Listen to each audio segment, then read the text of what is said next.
May tiyak na kapabayaan. Yan ang pananaw ng Bureau of Customs sa kanilang tauhan na ama ng suspect sa Zamboanga school shooting. Dahil dito, pinahigpit na rin ng ahensya ang inspeksyon sa kanilang mga armas. Narito ang agenda report ni Andrea Salve. Gumugulong na ang administrative investigation ng Bureau of Customs para alamin kung hanggang saan maaaring panagutin ang ama ng grade 8 shooter sa Ateneo de Zamboanga University Junior High School. Pero sa ngayon, sibak na raw ito bilang Customs Police Chief sa Zamboanga City at suspendido na rin ang 70 araw bilang tauhan ng Bureau.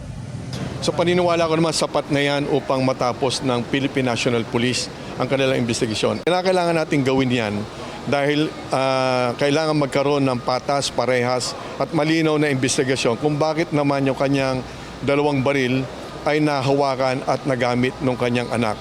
Kasunod ng June 22 shooting incident sa San Jose National High School sa Tacloban City, nagpaalala na raw si Customs Commissioner Ariel Nepomuceno sa mga tauhan ng BOC kaugnay sa basic rules on gun safety at nag-utos na rin ito ng quarterly physical accounting and inspection ng mga armas na issued sa kanilang mga tauhan. Matatandaan kasing ang ginamit na armas ng 14-year-old suspect sa Tacloban ay pagmamay-ari ng kanyang tiyahing pulis. Sa kaso naman sa Zamboanga, naniniwala si Nepomuceno na may kapabayaan sa panig ng kanilang tauhan.